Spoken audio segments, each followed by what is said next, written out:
Good morning to all of you. Okay.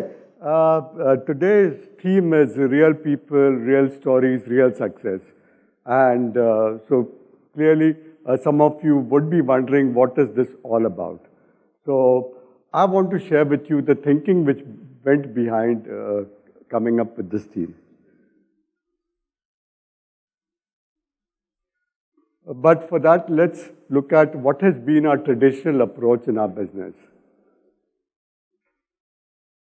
As an industry, we tend to be very focused on numbers and performance. To some extent, it is understandable. We are dealing with money, and money can only be quantified. Okay? Number two, our business tends to be very transactional. Number three, traditionally the focus has been more on acquiring clients than on engaging with the existing ones. Right or wrong? Right? Okay, because when I meet IFAs, they tell me, Prem, I have 500 clients, some tell me I have 1,000 clients, some tell me I have 2,000 clients, 5,000 and so on. Now, clearly, when you have 500, 1,000, 2,000 clients, you cannot be engaging with them. You cannot have a fruitful engagement with 1,000 people, 500. In fact, psychology suggests that you cannot have a meaningful relationships beyond 150, 160 at all. Okay? So what's wrong with this? I'm going to be revealing a new formula to you. So let me start defining what my new approach is. First, I like to believe that numbers are very rational.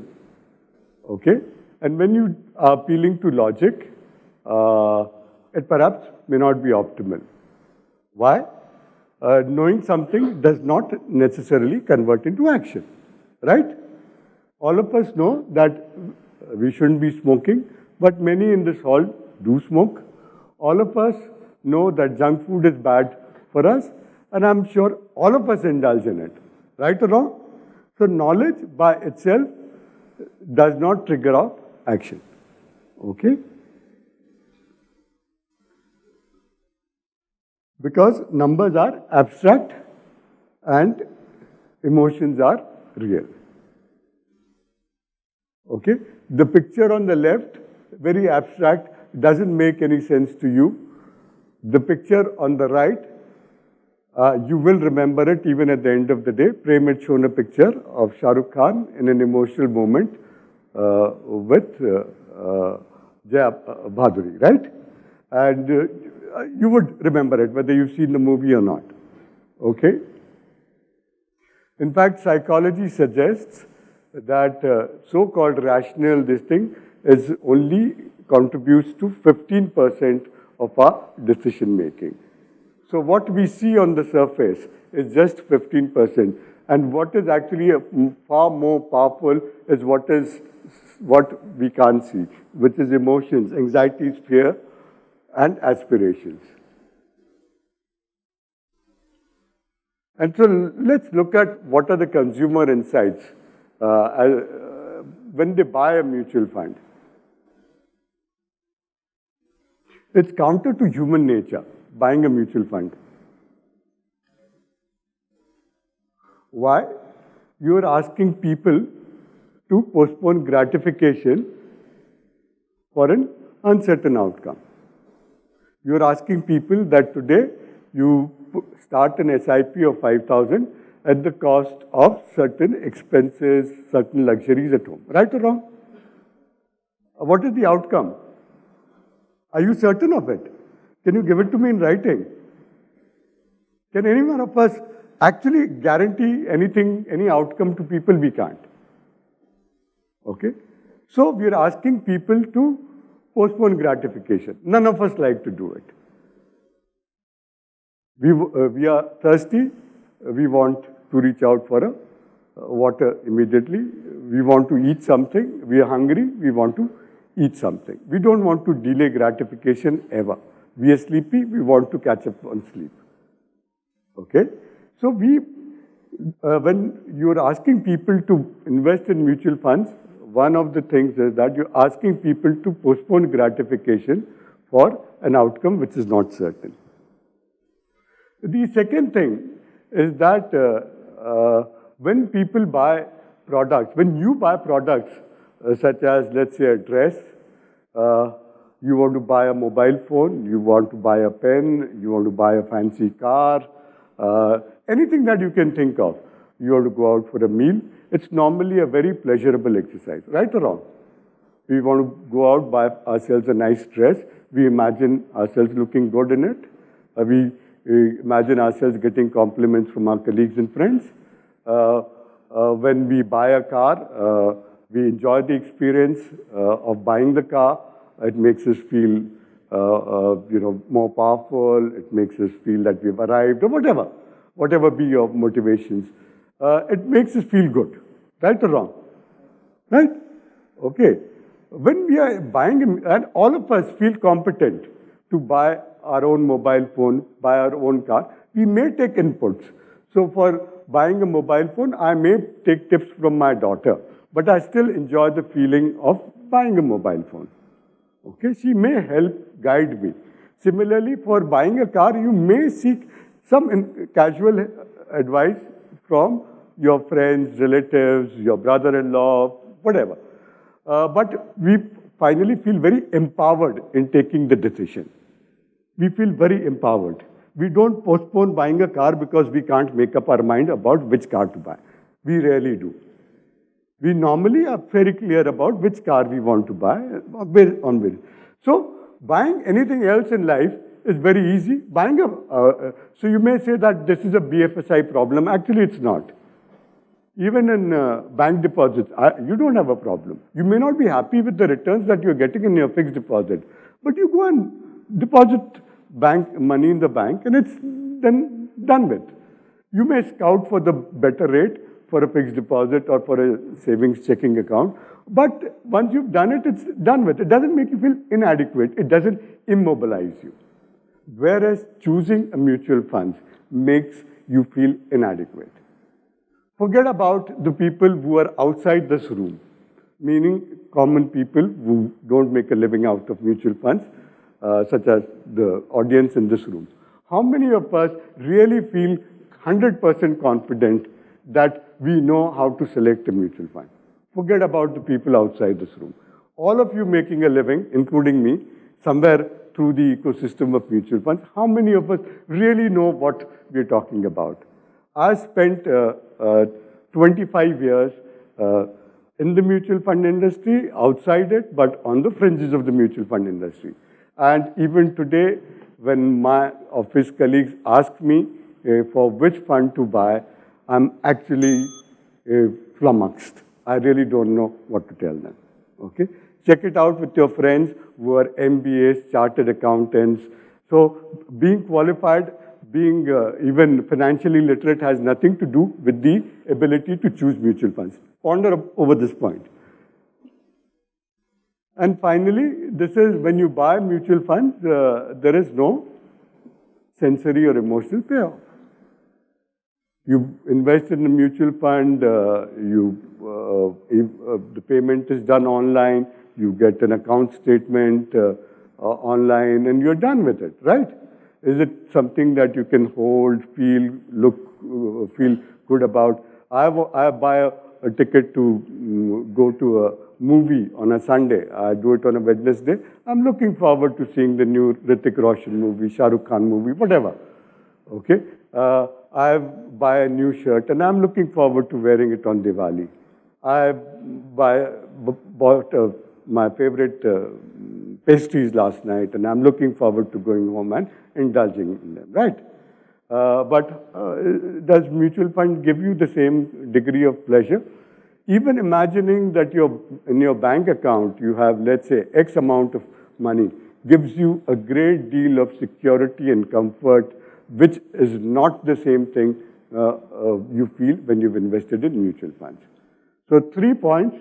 One, we are asking people to do something which is counter to human nature. asking them to postpone gratification. Human nature needs gratification instantly. We are asking them to postpone gratification for an outcome that they're not certain about. Number two, irrespective of qualifications, number of experience, numbers of years, the quantum of wealth, very few of us really enjoy the process of selecting a mutual fund for ourselves.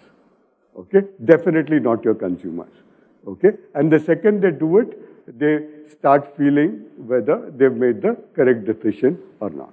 As soon as they read something bad about either the fund or the markets, they tend to panic. This is the nature of the beast. And finally, it's the process of buying mutual funds, owning mutual funds is devoid of any emotional or sensory payoffs. Okay. So how do we get it right? How do we get it right? We get it right, as most of you would have guessed, the left part of the brain, which is supposedly more rational, the right part of the brain, which is supposedly more emotional, more creative. You get it together, and then you have what is called the correct action. Okay? So emotion plus logic leads to change. As an industry, we focus too much on logic. Fund companies come to you and talk about their performance, which is completely number-oriented. You, in turn, go and talk to your clients in the same language. Okay? We actually assume that our client is a calculator. Okay? So, we tell him that तेरा goal ये है, 20 साल में तू retire होगा. Actually, I don't know मैं कब retire होऊंगा. So, if you look at all the foundations or the assumptions that we make about financial planning, I question many of them. Do people know when they're going to retire? Do people know how well their career is going to do? Do people know how their business is going to do? Actually, all of you in this room know that you can't answer that question for yourself, leave alone the clients. Okay, so many of these things that are based on logic, on certain assumptions, which are at best indicators. When they are at best indicators, they're not likely to have the impact that you're seeking. Why? Because people like to be that you are addressing their real needs and concerns. Okay, I'm not so bothered about whether you have the ability to return to recommend a product which gives me 15%. That is not something as a customer I'm obsessed with. As a customer, I'm obsessed with the fact that you understand where I come from. You understand what are my needs and concerns. I'm not obsessed with, because you recommend a fund which is going to give 15%, let's say. Okay, first of all, that outcome is not in your hands. It's not even in the hands of your fund manager. Okay, so you are promising things. And what if that 15% is not delivered? And even if the 15% is delivered, what if other funds have delivered 20%? Your client is still miserable. So what are we talking about then? So focus on addressing the real needs and concerns. Numbers are too much of an obsession here. Your business can grow exponentially if you just choose to engage with your existing clients. So we have actually devoted the whole day today to understanding this second part of understanding the real needs. Like I said, numbers are abstract. उसके लिए आप लोगों ने बहुत सारी workshops attend कर लिए हैं. How to read, account statements, how to read fund fact sheet, how to choose a mutual fund and all that. Today, we are actually going to talk about something which is 5 times more powerful, which is real people, real stories, real success. And in keeping with that theme, we've chosen the rest of the day. So Randy has come all the way from US to be with us. He will talk about reading the minds of investors. Biju Dominic, he's a behavioral scientist. He will be talking about how to use the power of persuasion to increase adoption of mutual funds. Then we have 4 panels, and in each of the panels we have given it a twist. You will actually get actual customer insights. So attracting the millennials, what the retired need in their golden years, how to woo the rich, and serving the underserved. We haven't ignored the logic part altogether. So what is on menu today? We will have Vivek Debroy. How many of you have heard of Vivek Debroy? Okay, he's one of the most important people in the country today. He's an advisor to our Prime Minister. He's the chairman of something called the Economic Advisory Council to the Prime Minister. Okay, so he will be talking about Modi 2.0, economic priorities and challenges. At this moment of time, I'm sure all of you would agree that this is something that we need great clarity on. Okay? Second, we will have the CEO's panel on what are the drivers of growth of this industry, how do they see it growing, and we will have a panel of CIOs, some of the most prominent names in the investment management business in the country will talk to us about their outlook on the markets. So with this, I hope you have a fantastic day. We've worked very hard at putting this all together for you. I hope you enjoy the day. So I'll see you later.